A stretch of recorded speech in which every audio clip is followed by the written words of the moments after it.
안녕하세요. 네, 네, 화이팅입니다.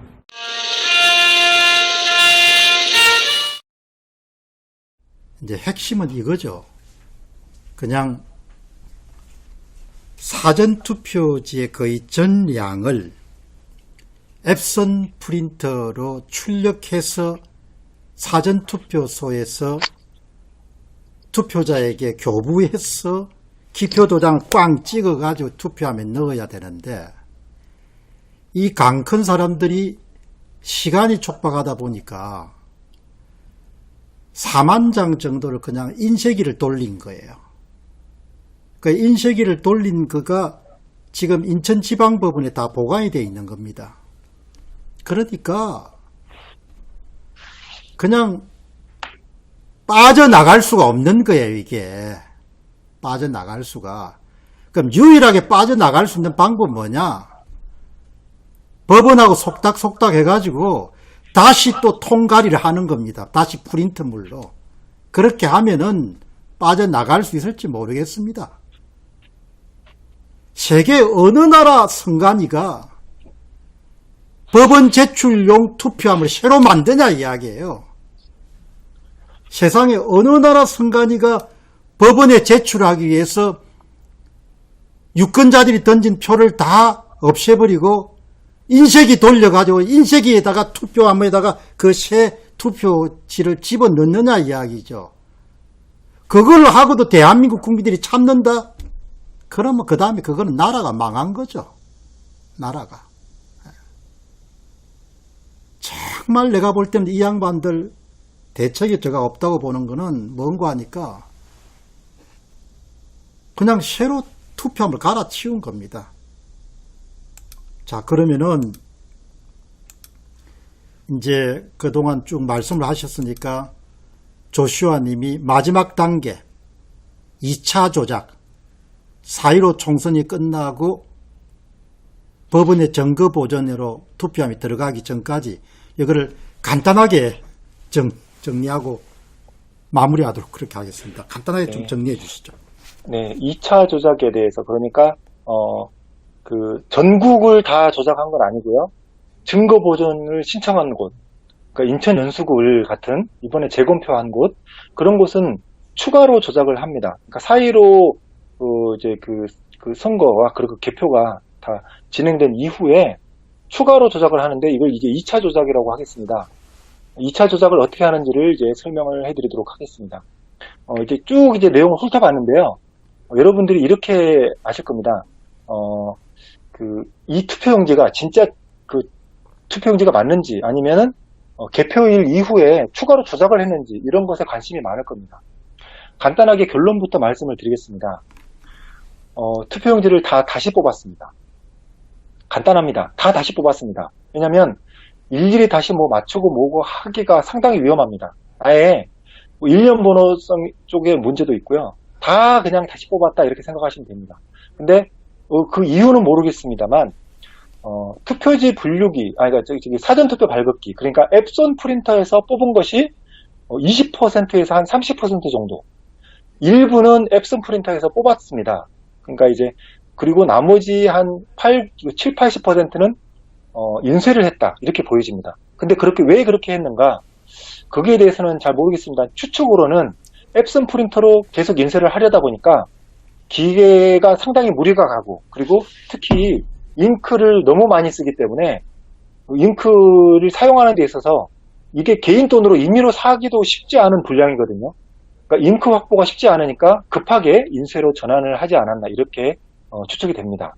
그래서 처음에는 이제 정말 처음부터 끝까지 모든 것을 사전투표 발급기로 다 뽑았다면 그나마 이걸 덮기가 수월했을지도 모르겠습니다만 중간에 너무 이제 진행이 잘 안 되니까 갑자기 급하게 빨리 하기 위해서 중국이든 아니면 한국 내에 이름 없는 곳 의뢰를 한다든지 아니면 인쇄기를 통째로 구입을 해서 대량으로 위조를 빨리 해 넣은 것으로 보입니다. 그렇기 때문에 이것을 이제 전체를 표를 싹 갈아치우는데 시간이 필요했습니다. 시간이. 근데 시간이 필요했는데 그러면 그 시간을 어떻게 벌었느냐? 법원에서 지방 법원에서 판사가 이거를 다 증거 보존을 기각시켰습니다. 특히 특히 이제 그 증거 보존을 올렸는데 위에 있는 상위 기관에서 다 이제 기각을 시킨 경우도 있고요. 그걸 이제 배우를 알아보니까 김명수 대법관이 배우에 있더라고요. 다 기각을 시켜서 나중에는 심지어 대법원에도 증거 보존을 했는데 증거 보존의 신청을 대법원에 하는 사례가 별로 없다고 합니다. 정말 이례적인 사례인데 그렇게 해도 이제 다 기각을 시켜버린 겁니다. 그래서 계속 미루다가 결국은 증거 보존을 했는데 이것이 이제 제가 정확하게 기억을 안 하는데 한 달 정도, 한 달 넘는 약간의 그 기간이 필요했던 것으로 보입니다. 그 기간 동안에 열심히 표를 다 새로 만들어서 집어넣었다. 근데 국민 여러분들이 아셔야 될 게 있습니다. 이 표를 만들 때 먼저 했던 작업이 있습니다. 먼저 했던 작업은 서버에 표를 먼저 만든 겁니다. 서버에 표를 먼저 만들어 놓고 그 만들어진 표, 그 조작 서버에 있는 그 표를 가져와서 그 표를 기반으로 1번부터 끝번까지 일련번호를 세워놓고요. 그리고 그 1번 후보 몇 표, 2번 후보 몇 표, 3번 후보 몇 표 이런 것들을 다 놓고 적당하게 섞어가지고 가상의 표 이미지를 만들었습니다. 표 이미지를 만든 다음에 그 이미지를 가지고 프린터도 할 수 있고 인쇄도 할 수 있는 겁니다. 그러니까 선관위는 서버를 이용해서 조작 서버를 이용해서 이미 이미지를 그러니까 이미지를 만들 수 있는 데이터를 먼저 만들어 놨습니다. 그리고 이제 여러분들이 많이 걱정하시는 분들이 있는데 선관위는 원본을 지웠으면 어떻게 하느냐 이렇게 얘기를 하시는데요. 제 추측으로는 정말 이제 강력하게 추측이 되는데 원본은 선관위가 USB로도 갖고 있고 서버에도 포렌식을 하면 나올 겁니다. 저는 그렇게 추측을 하고 있습니다. 그러니까 그 데이터는 아까 얘기했던 것처럼 투표 조작하는데 너무 중요하게 쓰이거든요. 그러니까 그거를 당연히 갖고 있을 것이라고 생각하고 그것과는 별개입니다. 전혀. 그 이미지와는 별개로 전혀 다른 조작된 이미지를 만드는 겁니다. 이게 헷갈리는 건데요. 원본 이미지는 있습니다. 선관위가 갖고 있고 지웠다고 거짓말했습니다. 원본 이미지는 있습니다. 그리고 가짜 이미지를 만들었습니다. 이 가짜 이미지를 가지고 투표지를 프린트를 했습니다. 그런데 투표지를 프린트를 한 다음에 이것을 바로 상자에 넣지 않았습니다. 상자에 넣지 않고 투표지 분류기를 다 통과를 시켜서 가짜 이미지, 4.15 때 통과돼서 스캔했던 이미지를 또 하나 만들었습니다. 이게 선관위가 말하는 소위 사본 이미지라는 겁니다. 조작 이미지죠. 조작 이미지를 만들었다. 어떻게? 원본 이미지는 선관위가 숨겨놓고 있고 그 선관위 서버에 있는 데이터를 통해서 가짜 이미지를 만들어낸 다음에 가짜 이미지를 프린트해서 프린트된 걸 다시 스캔한 것이 선관위가 제출한 사본 이미지라는 겁니다. 좀 이게 이해가 가시나요? 그럼요. 예. 네네. 그러니까 선관위가 제출한 건 뭐냐? 4.15 때 스캔한 것도 아니고요. 4.15 때 걸 조작했던 것도 아니고요. 4.15와는 전혀 무관하고 선관위가 임의로 새로 다 만들었던 겁니다. 새로. 처음부터 끝까지 모든 것을 완벽하게 일련 번호에 하나도 이상이 없도록 다 만들어낸 거를 이미지로 만든 것도 갖고 있고요. 제가 만든 아까 이제 가로 세로 빽빽하게 채우는 거 있잖아요. 그게 이미지입니다. 이미지도 갖고 있고 낱장으로 일일이 다 스캔한 것도 갖고 있습니다. 새로 만들어서. 그러니까 가짜 사본이 또 2개가 있는 거죠. 그 중에서 두 번째 가짜 사본. 스캔한 그 가짜 사본을 선관위는 제출을 했을 거다. 언제? 투표지들을 증거 보존할 때 같이 넣었습니다. 근데 투표지를 증거 보존할 때 그럴듯하게 봉인을 다시 해놨는데 그래도 봉인 허술하게 한 게 다 들켰습니다. 그때 아마 기억나실 겁니다. 일부 변호사들하고 뭐 가로 세로 이런 데서도 뭐 빵 상자에서 봉인이 너덜너덜하게 붙어 있더라. 그리고 봉인 도장도 중복으로 찍혀 있더라. 엉망이었더라. 라고 얘기한 것을 들으셨을 겁니다. 당연합니다. 당연한 겁니다. 모든 일부 투표용지를 투입해서 맞춘 게 아니고요. 그 안에 있는 이게 정확하게 몇 표인지 알 방법이 없습니다. 왜? 투표지 분류기에서 미세 조정을 해왔기 때문에 그 미세 조정한 게 정확하게 몇 표인지 정확하게 판단하기가 쉽지가 않습니다. 불가능에 가깝습니다. 그렇기 때문에 싹 다 빼내고 새로 다 넣는 방법밖에 없습니다. 그 방법밖에 없습니다. 아무리 제가 이걸 판단을 해봐도 그 방법밖에 없습니다. 그럼 기존의 표는 어떻게 했냐? 제 생각에는 다 파쇄해서 태워버렸을 것으로 추정이 됩니다. 쓰레기장에서 버렸을 거고요. 쓰레기장에서 이미 저도 직접 쓰레기장에서 확인한 것도 많이 봤습니다. 그리고 그 기표용지가 프린트것도 많이 봤고요. 그렇게 해서 깔끔하게 정리를 해야 확실하게 조작을 할 수 있습니다. 그리고 당당하게 얘기를 큰 소리를 칠 수 있고요. 그렇게 해서 한 달 남짓한 그 기간 동안에 빨리 조작을 했는데 뭘 조작을 했냐? 실제 실물 투표지를 가짜로 만들어냈고, 그리고 이미지 파일을 만들었는데 그 이미지 파일도 사이로랑 관련도 없는 데다가 가짜 이미지를 하나 가짜로 사본을 만들어낸 다음에 그걸 프린트를 해서 스캔을 다시 한 사본을 만들어냈다. 그리고 그 사본을 USB에 싸구려 USB에 담아가지고 투표용지랑 같이 봉인을 대충 엉성하게 대충 꼼꼼히 할 수도 없죠. 봉인이라는 것 자체가 뜯는 순간 이것이 뜯는 것이 다 티가 나게 돼 있습니다. 최대한 한다고 해서 봉인을 그럴듯하게 해가지고 대충대충 해서 갔을 때 변호사들이 확인했을 때 봉인지 상태가 엉망진창이었고 또 열어서 물론 그 변호사들이 직접 그걸 만진다거나 그걸 이제 그때에서 확인을 할 수는 없습니다. 증거보전 단계에서는 그렇지만 증거 보전이 앞으로 될 것인지에 대한 확인 사진을 찍을 수 있습니다. 확인 사진을 찍을 때 다 빳빳하더라. 이렇게 얘기를 했습니다. 분명히 그때 그렇게 얘기했고요. 이게 그 개표 당일날 투표용지라고 믿을 수 없을 만큼 빳빳하더라. 이렇게 얘기를 했습니다. 근데 저는 그때도 그게 의문스러웠습니다. 아니, 그게 투표된 용지들이 들어왔는데 갑자기 다 빳빳해질 수가 있는가라고 생각이 돼서 의문이 들었는데 그게 지금 다 완전히 해결이 된 거죠.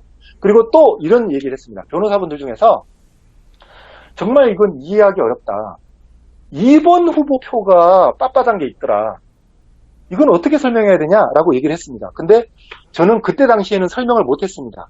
2번 후보표가 빳빳한 게 왜 있는지를 설명을 못했습니다. 지금은 설명할 수 있죠, 당연히. 1번, 2번, 3번, 4번 다 뽑아낸 겁니다. 그러니까 다 빳빳할 수밖에 없습니다. 일부는 이렇게 그 앱선 프린터에서 한 거든 일부는 이렇게 접어서 급하게 접었던 흔적을 일부러 한 10%, 20%든 접은 흔적을 낼 수는 있었겠지만 나머지는 대부분 다 빳빳했다. 이런 것도 미루어봐서 그런 것을 확인할 수 있습니다. 자, 그러니까 지금 그 큰 전체 계략도를 봤을 때 위쪽에 있는 분류기, 이미지, 표 이렇게 이제 제가 써놨는데요. 분류기는 지웠습니다. 분류기에 있는 원본은 노트북은 삭제했다.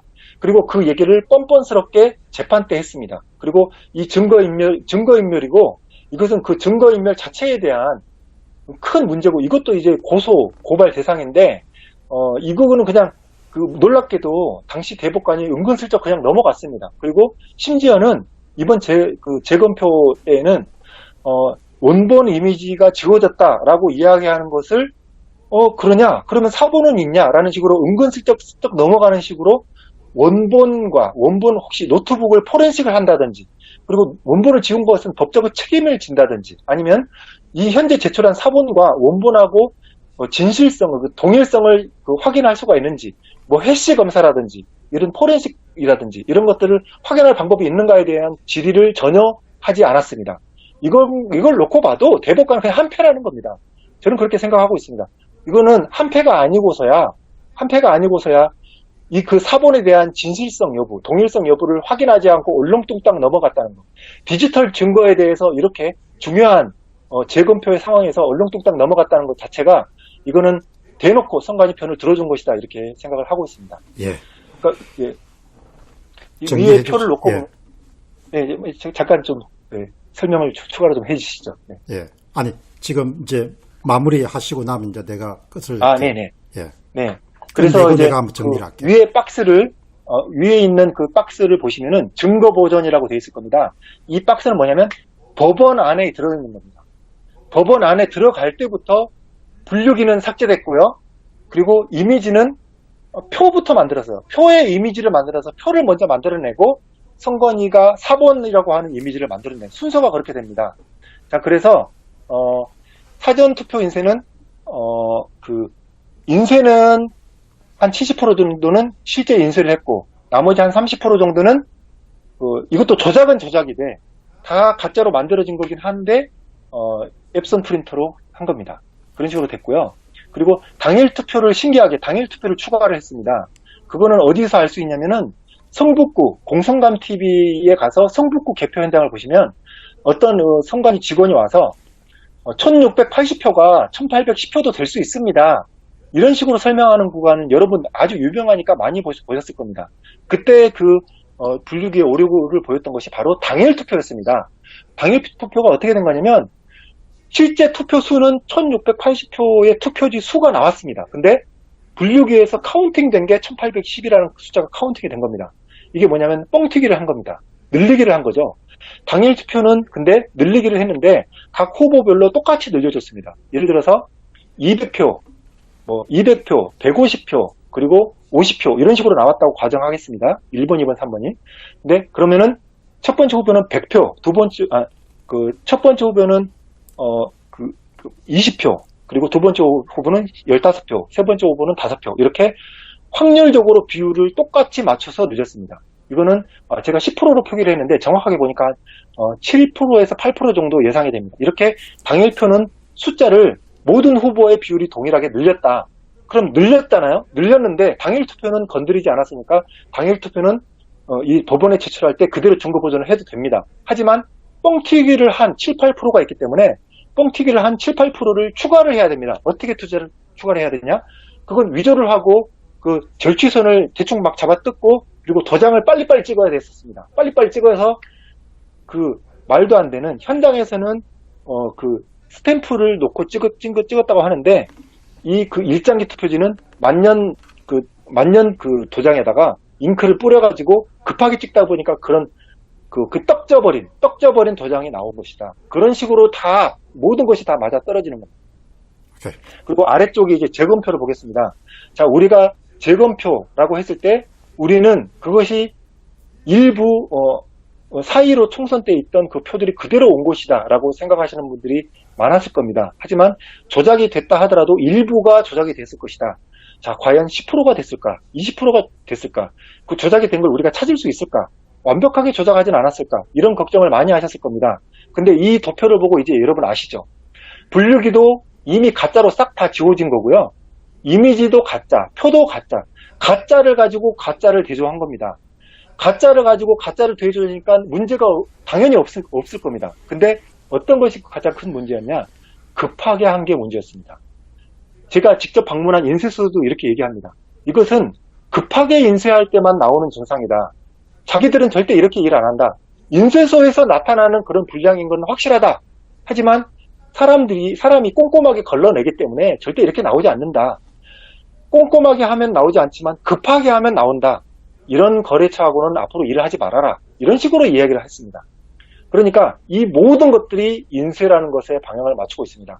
반면에 선관위는 이것이 그 앱선 프린터에서 잉크젯 프린터에서 나온 것이라는 것을 절대 증명해내지 못할 겁니다. 이런 식으로 다 이제 진행이 됐고요. 처음부터 끝까지 이런 내용을 이제 전반적으로 쭉 이제 살펴봤습니다. 그래서 이 내용을 이제 좀 이해하실 수 있으리라고 생각이 되고, 이 표의 내용은 제가 좀 더 이해하기 쉽고 약간 오탄한 것들을 수정을 해서 공개를 하도록 하겠습니다. 네. 예, 아유, 수고 많았습니다. 어쨌든 앞으로도 계속해서 이제 뭐 대부분 다 몸을 많이 사리는 그런 분위기이기 때문에 좀 조슈아님이 앞으로도 활동을 좀 많이 해주셔도 고맙겠습니다. 감사합니다. 네, 감사합니다. 예. 저는 방송 조금 요약하고 마치겠습니다.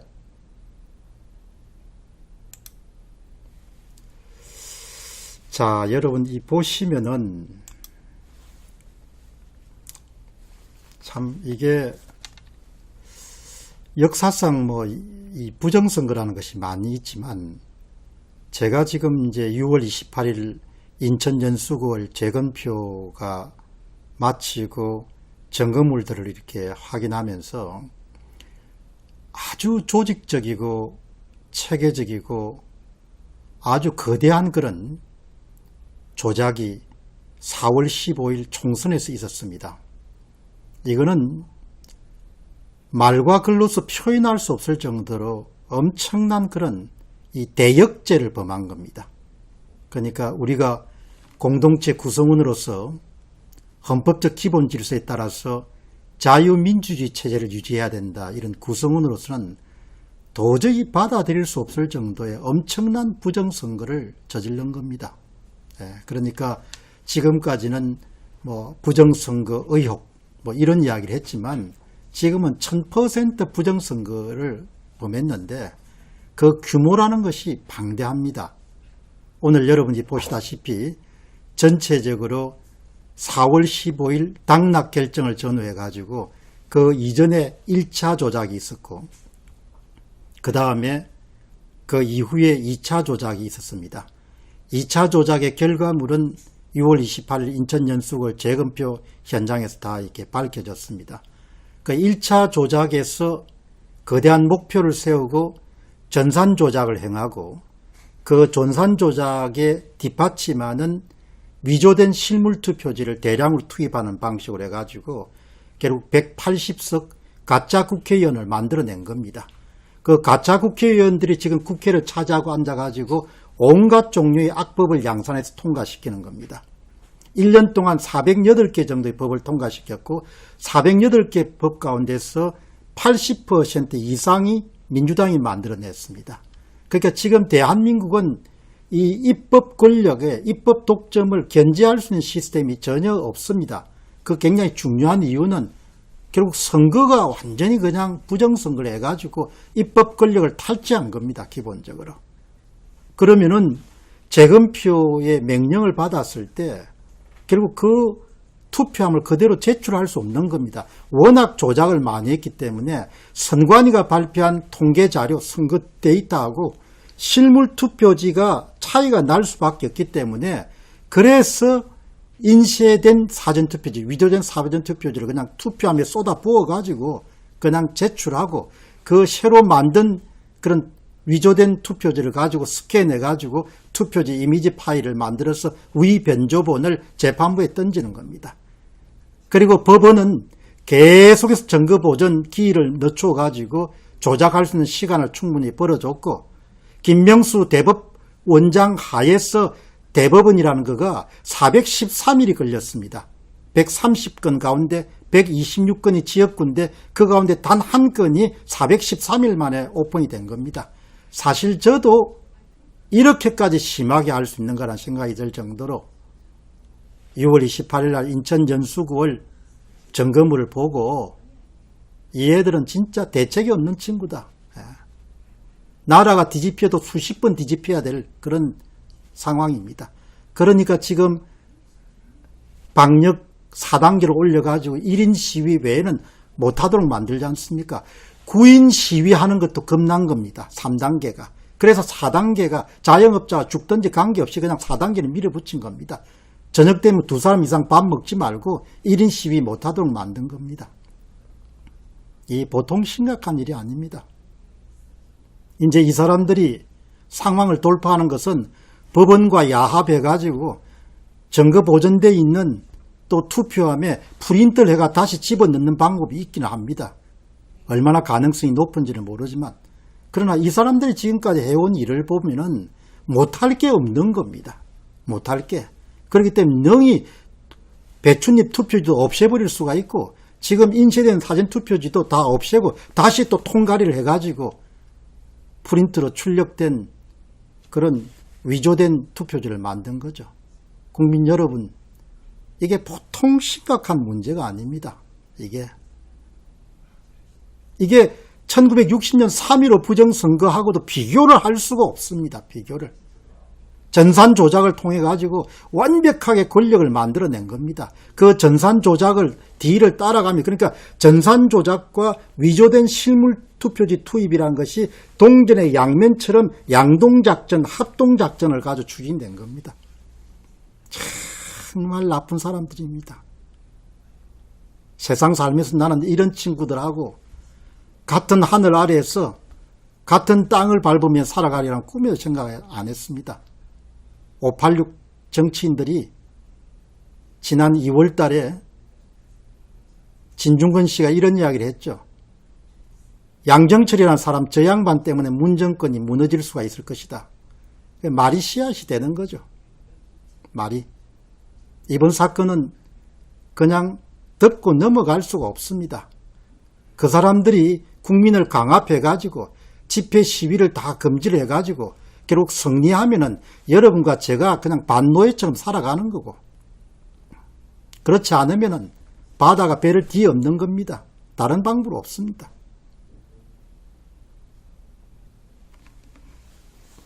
이게 정말 나는 참 경악이란, 제가 글을 오랫동안 써온 사람이지만 그 글을 담아낼 수가 없습니다. 어느 표현을 사용해야 될지, 이 거악들을, 이 거대한 악한 세력들을, 그거를 담아낼 수가 없는 겁니다. 이 땅에 나서 여러 가지가 있지만 그래도 부모한테 생명을 받고 낳고 이 나라 덕택에 공부도 많이 하고 좋은 시절을 겪었기 때문에 최소한 제가 지금 나이에 할 수 있는 것은 내가 그동안 갖고 있는 지식과 그 다음에 경험을 바탕으로 해서 진실과 사실을 국민들에게 알리는 거가 제가 할 수 있는 정말 시민으로서 뿐만 아니고 아이들의 아버지로서 그리고 손자 손녀가 있는 할아버지로서 내가 할 수 있는 그런 책무라고. 우리가 애국한다는 거가 특별한 일이 아니지 않습니까? 자기 자리에서 제가 지금 하고 있는 것 마찬가지로 많은 사람들에게 널리 알려서 이 귀하게 어렵게 탄생한 이 나라가 다시 노예의 길이나 독재의 길로 가지 않도록 그렇게 막는데 십시일반으로 우리가 힘을 모아야 안 되겠습니까?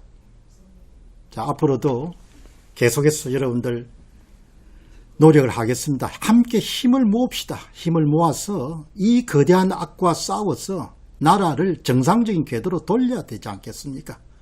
어떻게 이런 체제 하에서 살 수 있겠습니까? 투표장에 유권자들이 가는데 결과는 다 저거가 만들어 놓고 그냥 쇼하는 그런 쇼 무대의 관객들로 국민들이 살 수 없지 않습니까? 여러분과 여러분의 아이들이 그런 시대에 그런 세상에 살 수는 없지 않습니까? 바로 그 점을 오늘 조슈아 님이 잔잔히 설명해 주셨기 때문에 한번 다시 보기를 통해 가지고 완전하게 이론 무장을 한 다음에 주변에 널리 사실과 진실과 또 정의를 알리시는 그런 많은 시민들이 탄생하기 바랍니다. 절대 제가 좋아하는 그런 드라카 교수의 평생 좌우명이 사람은 악과 타협해서 안 된다는 거 아닙니까? 인간이 악과 타협한다는 것은 그것은 바로 악의 조건이지 인간의 조건이 아니라는 것이죠.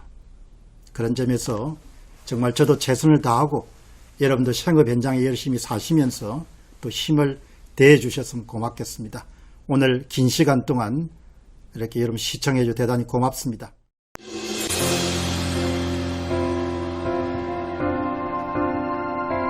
난 산 위에 서서하고 철갑을 두른 듯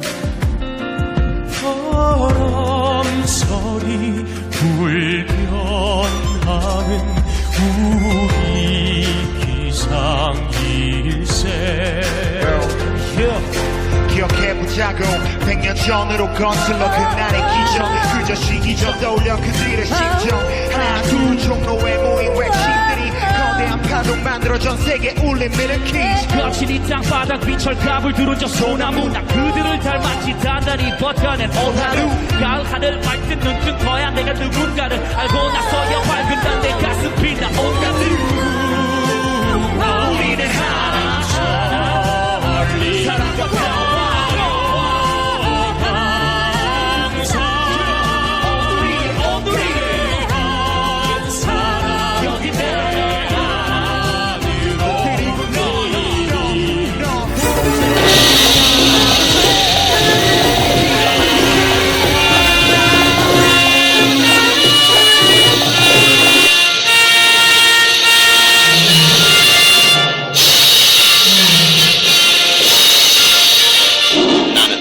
자랑스러운 태극기 앞에 자유롭고 정의로운 대한민국의 무궁한 영광을 위하여 충성을 다할 것을 굳게 다짐합니다.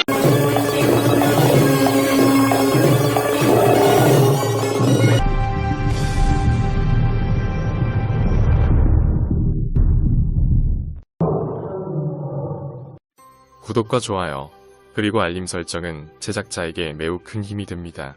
채널 구독은 언제나 무료입니다.